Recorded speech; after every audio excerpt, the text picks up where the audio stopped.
ਸਤਿ ਸ਼੍ਰੀ ਅਕਾਲ ਜੀ, ਤੁਸੀਂ ਦੇਖ ਰਹੇ ਹੋ ਪੰਜਾਬ ਮੇਲ ਯੂਐਸਏ ਟੀਵੀ। ਮੈਂ ਹਾਂ ਬਰਨ ਕੌਰ ਮਾਨ। ਖਬਰਾਂ ਦੇ ਬੁਲੇਟਿਨ ਵਿੱਚ ਤੁਹਾਡਾ ਸਵਾਗਤ। ਖਬਰਾਂ ਦੇ ਬੁਲੇਟਿਨ ਦੇ sponsor real estate broker Mohan Cheema. Real estate ਦੀ ਦੁਨੀਆ 'ਚ ਮੰਨਿਆ ਪ੍ਰਮੰਨਿਆ ਨਾਮ। ਪੇਸ਼ ਨੇ ਪਹਿਲਾਂ ਚੁਣਵੀਆਂ ਖਬਰਾਂ। ਕਿਸਾਨ ਅੰਦੋਲਨ ਅੱਗੇ ਚੁੱਕੀ ਸਰਕਾਰ। ਪ੍ਰਧਾਨ ਮੰਤਰੀ ਮੋਦੀ ਨੇ ਤਿੰਨੋਂ ਖੇਤੀ ਕਾਨੂੰਨ ਰੱਦ ਕਰਨ ਦਾ ਕੀਤਾ ਐਲਾਨ।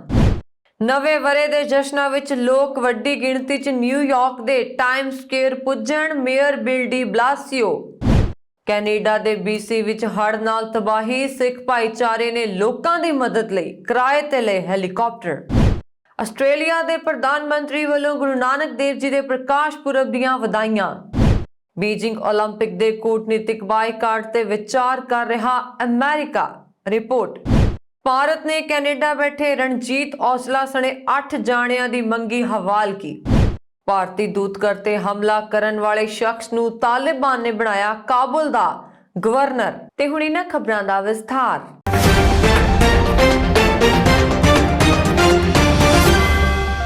ਪ੍ਰਧਾਨ ਮੰਤਰੀ ਨਰਿੰਦਰ ਮੋਦੀ ਨੇ ਪਿਛਲੇ ਕਰੀਬ 1 ਸਾਲ ਤੋਂ ਜ਼ਿਆਦਾ ਸਮੇਂ ਤੋਂ ਵਿਵਾਦਾਂ ਵਿੱਚ ਘਿਰੇ 3 ਖੇਤੀ ਕਾਨੂੰਨਾਂ ਨੂੰ ਵਾਪਸ ਲੈਣ ਦਾ ਐਲਾਨ ਕੀਤਾ ਹੈ ਅਤੇ ਇਸ ਲਈ ਸੰਸਦ ਦੇ ਆਗਾਮੀ ਸੈਸ਼ਨ ਵਿੱਚ ਬਿੱਲ ਲਿਆਂਦਾ ਜਾਏਗਾ। ਪ੍ਰਧਾਨ ਮੰਤਰੀ ਨੇ ਸ਼ੁੱਕਰਵਾਰ ਨੂੰ ਗੁਰੂ ਨਾਨਕ ਦੇਵ ਜੀ ਦੇ ਪ੍ਰਕਾਸ਼ ਪੁਰਬ ਮੌਕੇ ਦੇਸ਼ ਦੇ ਨਾਮ ਸੰਬੋਧਨ ਵਿੱਚ ਇਸ ਸੰਬੰਧੀ ਐਲਾਨ ਕੀਤਾ ਹੈ। ਪ੍ਰਧਾਨ ਮੰਤਰੀ ਨਰਿੰਦਰ ਮੋਦੀ ਨੇ ਰਾਸ਼ਟਰ ਦੇ ਨਾਂ ਆਪਣੇ ਸੰਬੋਧਨ ਵਿੱਚ ਵੱਡਾ ਐਲਾਨ ਕਰਦੇ ਹੋਏ ਤਿੰਨੋਂ ਵਿਵਾਦਤ ਖੇਤੀ ਕਾਨੂੰਨਾਂ ਨੂੰ ਵਾਪਸ ਲੈਣ ਦਾ ਐਲਾਨ ਕੀਤਾ। ਪ੍ਰਧਾਨ ਮੰਤਰੀ ਮੋਦੀ ਦੇ ਇਸ ਅਚਨਚੇਤ ਫੈਸਲੇ ਤੋਂ ਹਰ ਕੋਈ ਹੈਰਾਨ ਹੈ। ਰਾਸ਼ਟਰ ਨੂੰ ਆਪਣੇ ਸੰਬੋਧਨ ਵਿੱਚ ਪ੍ਰਧਾਨ ਮੰਤਰੀ ਨੇ ਕਿਹਾ, ਅੱਜ ਮੈਂ ਇਸ ਪਵਿੱਤਰ ਤਿਉਹਾਰ ਤੇ ਜਾਨੀ ਕਿ ਸ਼੍ਰੀ ਗੁਰੂ ਨਾਨਕ ਦੇਵ ਜੀ ਦੇ ਗੁਰਪੁਰਬ ਤੇ ਦੁਨੀਆ ਦੇ ਸਾਰੇ ਲੋਕਾਂ ਨੂੰ, ਸਾਰੇ ਦੇਸ਼ ਵਾਸੀਆਂ ਨੂੰ ਹਾਰਦਿਕ ਸ਼ੁਭਕਾਮਨਾਵਾਂ ਦਿੰਦਾ ਹਾਂ। ਪ੍ਰਧਾਨ ਮੰਤਰੀ ਨਰਿੰਦਰ ਮੋਦੀ ਨੇ ਕਿਹਾ ਕਿ ਅੱਜ ਸਰਕਾਰ ਨੇ ਖੇਤੀਬਾੜੀ ਸੈਕਟਰ ਨਾਲ ਸੰਬੰਧਿਤ ਇੱਕ ਹੋਰ ਅਹਿਮ ਫੈਸਲਾ ਲਿਆ ਹੈ।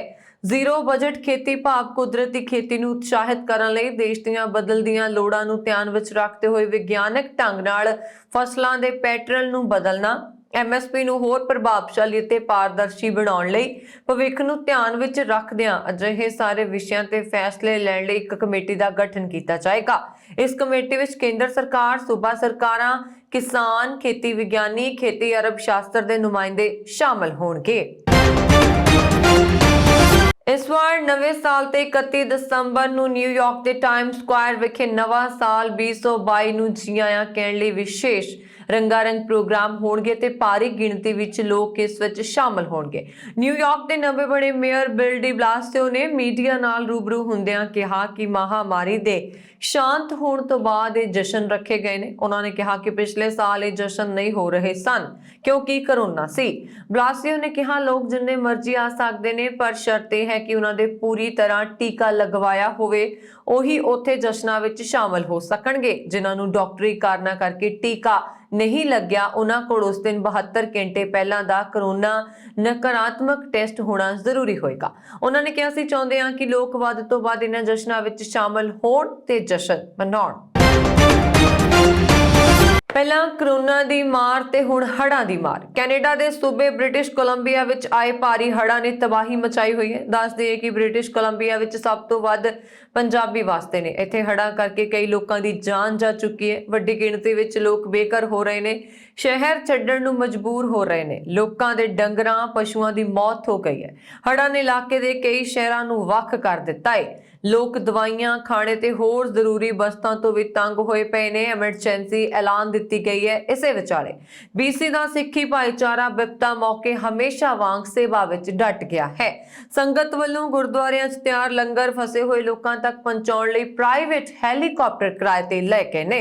ਸਰੀ ਦੇ ਸ੍ਰੀ ਦੁੱਖ ਨਿਵਾਰਨ ਗੁਰਦੁਆਰਾ ਸਾਹਿਬ ਦੇ ਪ੍ਰਧਾਨ ਨਰਿੰਦਰ ਸਿੰਘ ਵਾਲੀਆ ਨੇ ਦੱਸਿਆ ਕਿ ਸਰੀ ਦੇ ਦੁੱਖ ਨਿਵਾਰਨ ਸਾਹਿਬ ਗੁਰਦੁਆਰੇ ਦੇ ਲਗਭਗ 100 ਵਲੰਟੀਅਰਾਂ ਨੇ ਮੰਗਲਵਾਰ ਨੂੰ ਸਾਰੀ ਰਾਤ ਕਰੀਬ 3000 ਲੋਕਾਂ ਲਈ ਖਾਣਾ ਤਿਆਰ ਕੀਤਾ। ਫਿਰ ਹੋਪ ਵਿੱਚ ਖਾਣਾ ਪਹੁੰਚਾਉਣ ਲਈ ਹੈਲੀਕਾਪਟਰ ਕਿਰਾਏ ਤੇ ਲਏ।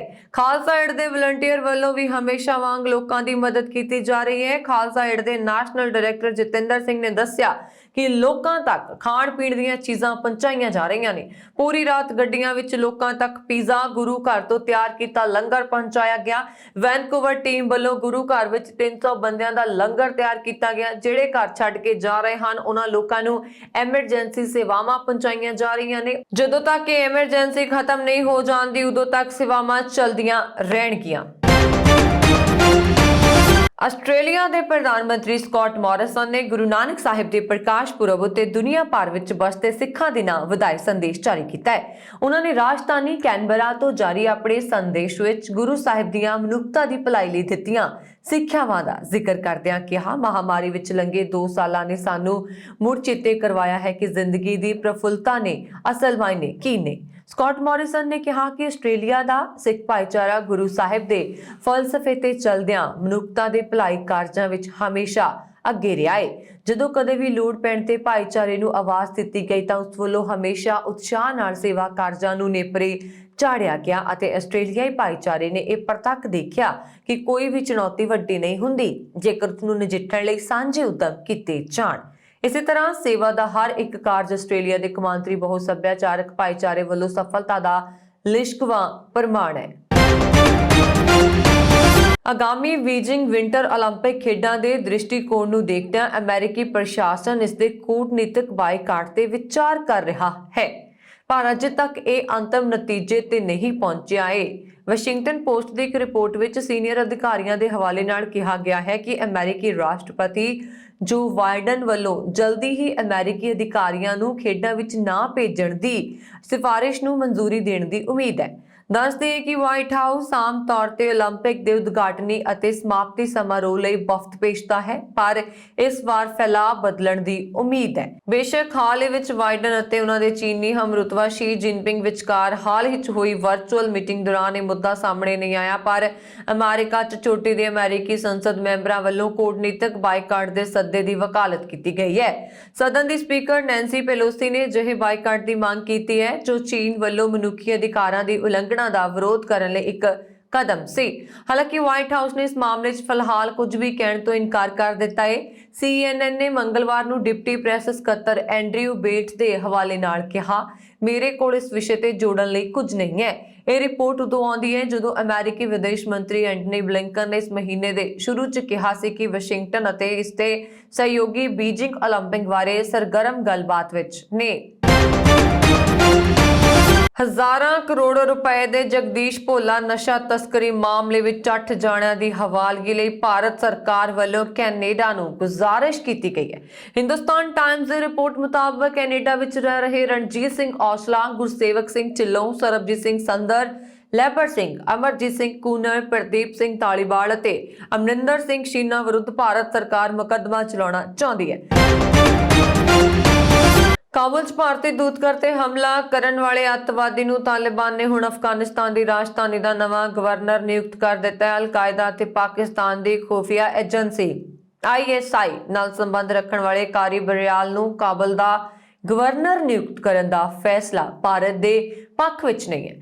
ਬਰਿਆਲ ਨੂੰ ਈਰਾਨ ਦੇ ਵਿਦਰੋਹੀ ਗੁੱਟ ਵੱਲੋਂ ਲਗਾਤਾਰ ਹਮਲੇ ਕਰਨ ਲਈ ਪੈਸੇ ਮਿਲਦੇ ਰਹਿੰਦੇ ਨੇ। ਇੰਨਾ ਹੀ ਨਹੀਂ, ਬਰਿਆਲ ਦਾ ਨੈਟਵਰਕ ਇੰਨਾ ਮਜ਼ਬੂਤ ਹੈ ਕਿ ਉਹ ਅਕਸਰ Taliban, al-Qaeda, Islamic Movement of Uzbekistan, Islamic Jihad Union, Turkistan Islamic Party ਅਤੇ ਹਿਜਾਬ ਇਸਲਾਮੀ ਗੁਲਬੁਦੀਨ ਜਿਹੇ ਸੰਗਠਨਾਂ ਦੇ ਲੜਾਕਿਆਂ ਤੋਂ ਕਾਬੁਲ 'ਚ ਹਮਲੇ ਕਰਵਾਉਂਦਾ ਰਿਹਾ ਹੈ। ਮੰਨਿਆ ਜਾਂਦਾ ਹੈ ਕਿ ਬਰਿਆਲ ਦੇ ਪਾਕਿਸਤਾਨੀ ਖੁਫੀਆ ਏਜੰਸੀ ਇੰਟਰ ਸਰਵਿਸਿਜ਼ ਇੰਟੈਲੀਜੈਂਸ ਭਾਵ ISI ਅਤੇ ਉਸ ਦੇ ਸਹਿਯੋਗੀ ਗੁੱਟਾਂ ਨਾਲ ਨਜ਼ਦੀਕੀ ਸੰਬੰਧ ਨੇ। ਬਰਿਆਲ ਅਤੇ ਉਸ ਦਾ ਨੈਟਵਰਕ ਪਾਕਿਸਤਾਨ ਤੋਂ ਹਥਿਆਰ, ਵਿਸਫੋਟਕ ਅਤੇ ਆਤਮਘਾਤੀ ਦਸਤਿਆਂ ਨੂੰ ਕਾਬਲ ਤੱਕ ਪਹੁੰਚਾਉਣ ਦਾ ਕੰਮ ਕਰਦੇ ਨੇ। ਦੱਸਦੇ ਹਾਂ ਕਿ ਬਰਿਆਲ ਅਜਿਹਾ ਦੂਜਾ ਵੱਡਾ ਨਾਮ ਹੈ ਜਿਸ ਨੂੰ ਕਾਬੁਲ ਤੇ ਹਮਲਾ ਕਰਨ ਤੋਂ ਬਾਅਦ ਤਾਲਿਬਾਨ ਵੱਲੋਂ ਨਿਯੁਕਤ ਕੀਤਾ ਗਿਆ। ਇਸ ਤੋਂ ਪਹਿਲਾਂ ਕਾਬੁਲ ਤੇ ਹਮਲਾ ਕਰਨ ਵਾਲੇ ਮੁੱਲਾ ਤਾਸ਼ ਮੀਰ ਜ਼ਬਾਲ ਨੂੰ ਵੀ ਤਾਲਿਬਾਨ ਨੇ ਖੁਫੀਆ ਏਜੰਸੀ ਵਿੱਚ ਅਹਿਮ ਜ਼ਿੰਮੇਵਾਰੀ ਦਿੱਤੀ ਸੀ। ਭਾਰਤ ਸਰਕਾਰ ਦੇ ਉੱਚ ਸੂਤਰਾਂ ਮੁਤਾਬਕ ਇਹ ਫੈਸਲਾ ਨਵੀਂ ਦਿੱਲੀ ਨੂੰ ਪਸੰਦ ਨਹੀਂ ਆਇਆ। ਸੰਭਾਵਨਾ ਹੈ ਕਿ ਇਹ ਨਿਯੁਕਤੀ ਭਾਰਤ ਅਤੇ ਤਾਲਿਬਾਨ ਵਿਚਾਲੇ ਪਹਿਲਾਂ ਹੀ ਤਣਾਅਪੂਰਨ ਸੰਬੰਧਾਂ ਲਈ ਹੋਰ ਸੰਕਟ ਪੈਦਾ ਕਰ ਸਕਦੀ ਹੈ। ਵਿਸ਼ਵ ਬੈਂਕ ਨੇ ਬੁੱਧਵਾਰ ਨੂੰ ਜਾਰੀ ਰਿਪੋਰਟ ਵਿੱਚ ਦੱਸਿਆ ਗਿਆ ਹੈ ਕਿ ਪ੍ਰਵਾਸੀ ਭਾਰਤੀਆਂ ਨੇ ਕਰੋਨਾ ਮਹਾਮਾਰੀ ਦੇ ਬਾਵਜੂਦ ਇਸ ਸਾਲ ਹੁਣ ਤੱਕ 87 ਅਰਬ ਅਮਰੀਕੀ ਡਾਲਰ ਭਾਰਤ ਭੇਜੇ ਨੇ। ਵਿਸ਼ਵ ਬੈਂਕ ਮੁਤਾਬਕ ਅਮਰੀਕਾ ਇਸ ਦਾ ਸਭ ਤੋਂ ਵੱਡਾ ਸਰੋਤ ਹੈ ਅਤੇ ਕੁੱਲ ਰਕਮ ਵਿੱਚ ਇਸ ਦਾ ਯੋਗਦਾਨ 20% ਹੈ। ਵਿਸ਼ਵ ਬੈਂਕ ਦੀ ਰਿਪੋਰਟ ਵਿੱਚ ਦੱਸਿਆ ਗਿਆ ਹੈ ਕਿ ਭਾਰਤ ਦੁਨੀਆ ਵਿੱਚ ਵਿਦੇਸ਼ਾਂ ਤੋਂ ਪੈਸੇ ਭੇਜੇ ਜਾਣ ਦੇ ਲਿਹਾਜ਼ ਨਾਲ ਪਹਿਲੇ ਨੰਬਰ ਤੇ ਹੈ ਅਤੇ ਇਸ ਰਕਮ ਵਿੱਚ 4.6% ਦਾ ਵਾਧਾ ਹੋਇਆ ਹੈ।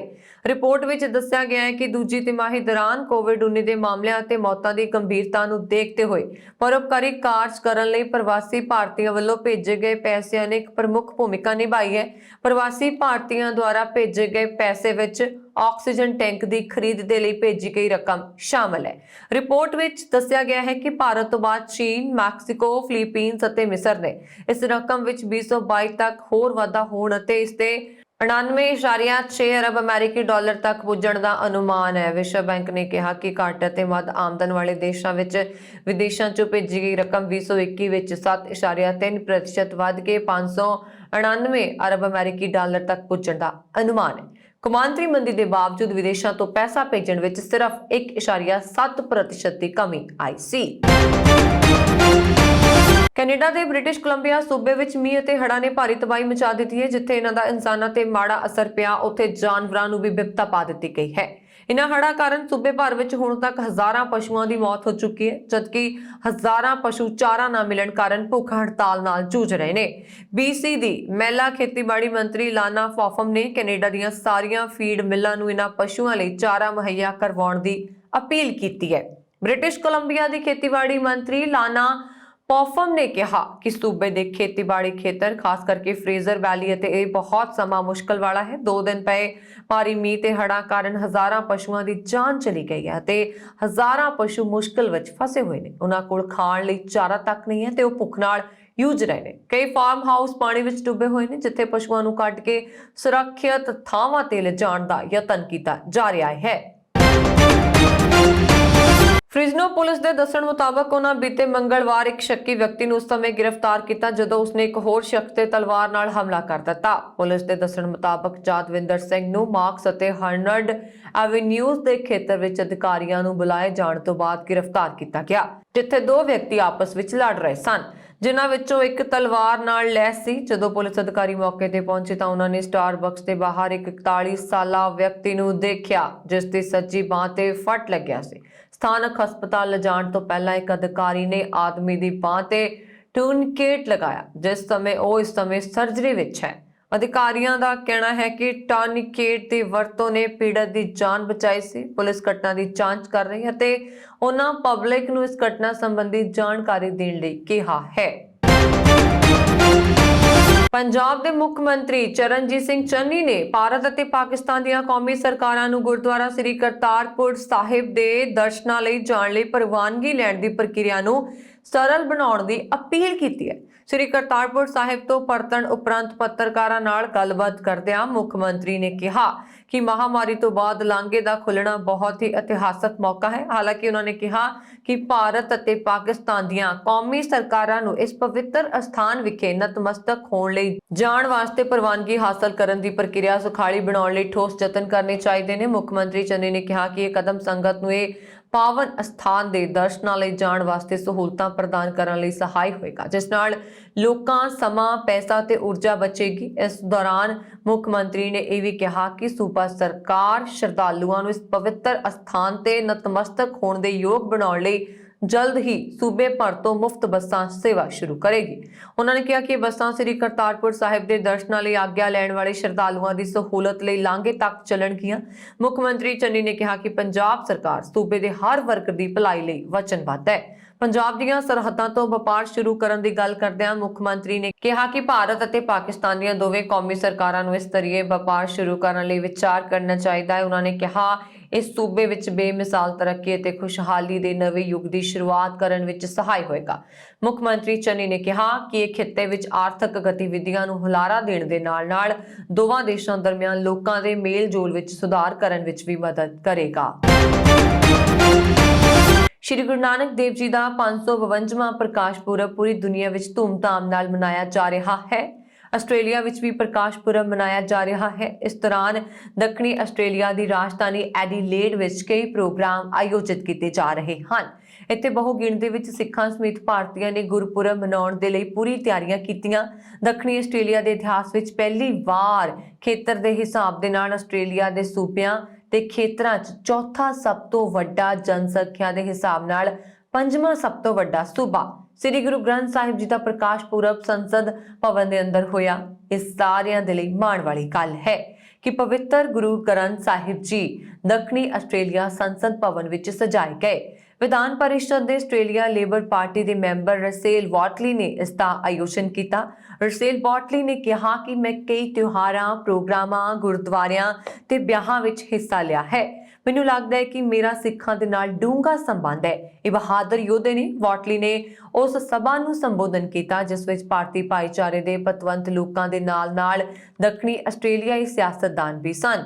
ਵਾਟਲੀ ਆਪਣੀ ਪਤਨੀ ਤੇ ਸੰਸਦ ਮੈਂਬਰ ਡਾਨਾ ਵਾਟਲੀ ਦੇ ਨਾਲ ਇਸ ਪ੍ਰੋਗਰਾਮ ਵਿੱਚ ਪਹੁੰਚੇ ਸਨ। ਕੈਨੇਡਾ ਵਿੱਚ ਕੋਵਿਡ-19 ਦੇ 1827 ਨਵੇਂ ਮਾਮਲੇ ਸਾਹਮਣੇ ਆਏ ਨੇ, ਜਿਸ ਨਾਲ ਕੁੱਲ ਕੇਸ 17,58,706 ਹੋ ਗਏ ਨੇ। ਇਹਨਾਂ ਵਿੱਚੋਂ 29,448 ਲੋਕਾਂ ਦੀ ਮੌਤ ਹੋ ਗਈ ਹੈ, ਜਦਕਿ 17,05,513 ਲੋਕ ਠੀਕ ਹੋਏ ਨੇ। ਕੈਨੇਡਾ ਦੀ ਸਰਕਾਰ ਕਥਿਤ ਤੌਰ ਤੇ ਸ਼ੁੱਕਰਵਾਰ ਨੂੰ ਐਲਾਨ ਕਰਨ ਵਾਲੀ ਹੈ ਕਿ ਹੈਲਥ ਕੈਨੇਡਾ ਨੇ 5 ਤੋਂ 11 ਸਾਲ ਦੀ ਉਮਰ ਦੇ ਬੱਚਿਆਂ ਲਈ ਕੋਵਿਡ-19 ਵੈਕਸੀਨ ਨੂੰ ਮਨਜ਼ੂਰੀ ਦੇ ਦਿੱਤੀ ਹੈ। ਕੈਨੇਡਾ 2.9 ਮਿਲੀਅਨ ਬੱਚਿਆਂ ਲਈ ਖੁਰਾਕਾਂ ਦੀ ਤੇਜ਼ੀ ਨਾਲ ਡਿਲੀਵਰੀ ਦੀ ਉਮੀਦ ਕਰ ਰਿਹਾ ਹੈ, ਜੋ ਕਿ 5 ਤੋਂ 11 ਉਮਰ ਸਮੂਹ ਦੇ ਹਰੇਕ ਬੱਚੇ ਲਈ ਪਹਿਲੀ ਖੁਰਾਕ ਲਈ ਕਾਫੀ ਹੈ।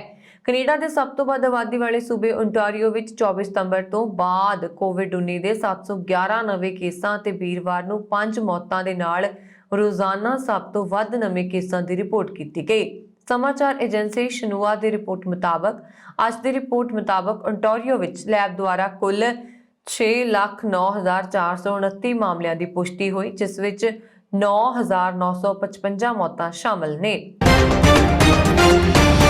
राष्ट्रपति व्लादिमीर पुतिन के हुक्मां अनुसार रूस और होर देशों के 380 नागरिकों को कढ़ण लई वीरवार नूं 3 रूसी IV-76 फौजी ट्रांसपोर्ट जहाज अफगानिस्तान पहुंचे।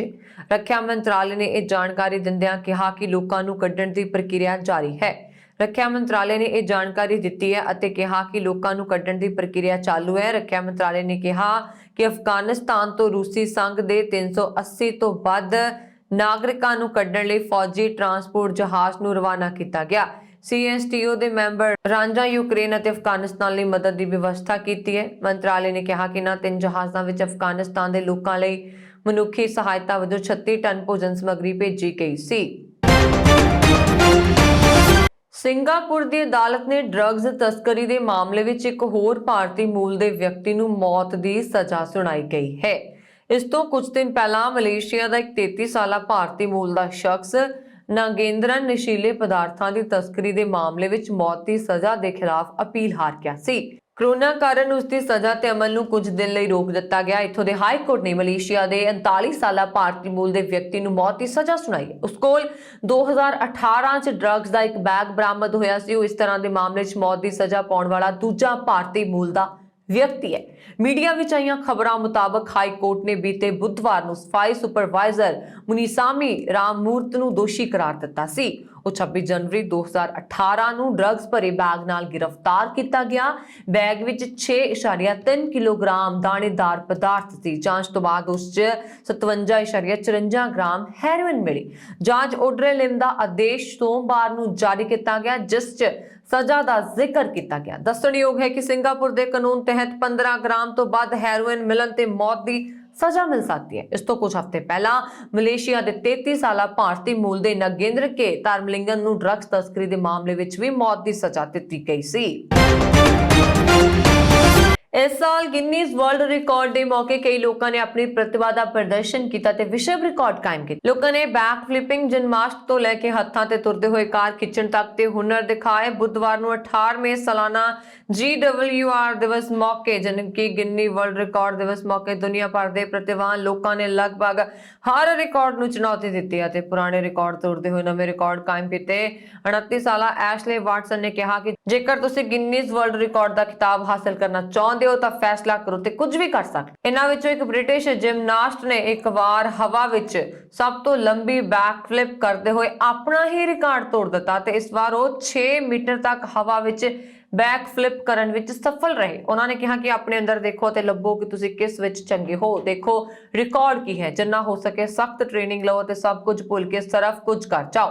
ਦੂਜੇ ਪਾਸੇ ਚੀਨ ਦੇ ਸ਼ੁਆਂਗ ਨੇ ਆਪਣੇ ਹੱਥਾਂ ਤੇ ਸੰਤੁਲਨ ਬਣਾਉਂਦੇ ਹੋਏ ਸਿਰਫ 1 ਮਿੰਟ 13.27 ਸੈਕਿੰਡ 'ਚ ਇੱਕ ਕਾਰ ਨੂੰ 50 ਮੀਟਰ ਤੱਕ ਖਿੱਚਣ ਵਿੱਚ ਸਫਲਤਾ ਹਾਸਲ ਕੀਤੀ। ਰਿਕਾਰਡ ਤੋੜਨ ਮਗਰੋਂ ਉਹਨਾਂ ਨੇ ਖੁਲਾਸਾ ਕੀਤਾ ਕਿ ਇੱਕ ਮਜ਼ਬੂਤ ਕਮਰ ਅਤੇ ਪੇਟ ਦਾ ਹੋਣਾ ਅਸਲੀ ਹੁਨਰ ਹੈ, ਨਾਲ ਹੀ ਤੁਹਾਡੀ ਟ੍ਰਾਈਸੈਪਸ, ਬਾਹਾਂ ਅਤੇ ਮੋਢਿਆਂ ਤੇ ਕੰਟਰੋਲ ਹੋਣਾ ਚਾਹੀਦਾ ਹੈ।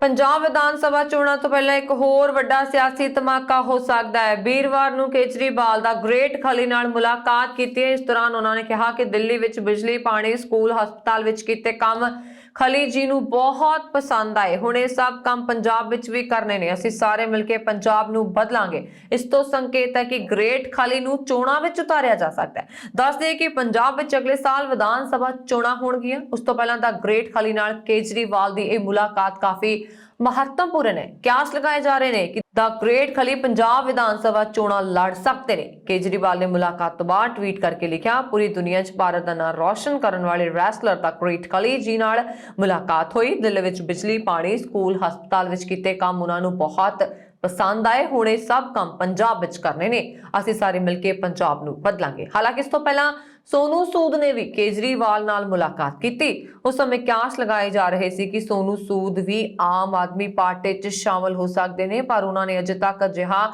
ਕੋਈ ਵੀ ਐਲਾਨ ਨਹੀਂ ਕੀਤਾ। ਹਾਲਾਂਕਿ ਸੋਨੂ ਸੂਦ ਦੀ ਭੈਣ ਮਲਵਿਕਾ ਸੂਦ ਨੇ ਚੋਣਾਂ ਲੜਨ ਦਾ ਐਲਾਨ ਕਰ ਦਿੱਤਾ ਹੈ, ਪਰ ਉਹ ਕਿਸ ਪਾਰਟੀ ਵੱਲੋਂ ਚੋਣ ਮੈਦਾਨ ਵਿੱਚ ਉਤਰਨਗੇ ਇਹ ਸਪਸ਼ਟ ਨਹੀਂ ਹੈ। ਤੇ ਇਹ ਸਨ ਹੁਣ ਤੱਕ ਦੀਆਂ ਖਬਰਾਂ। ਮੈਨੂੰ ਵਰੁਣ ਕੌਰ ਮਾਨ ਨੂੰ ਦਿਓ ਆਗਿਆ। ਹੋਰ ਖਬਰਾਂ ਦੇ ਲਈ ਸਾਡੇ YouTube ਚੈਨਲ ਪੰਜਾਬ ਮੇਲ USA TV ਜ਼ਰੂਰ ਸਬਸਕ੍ਰਾਈਬ ਕਰੋ। ਸਤਿ ਸ਼੍ਰੀ ਅਕਾਲ।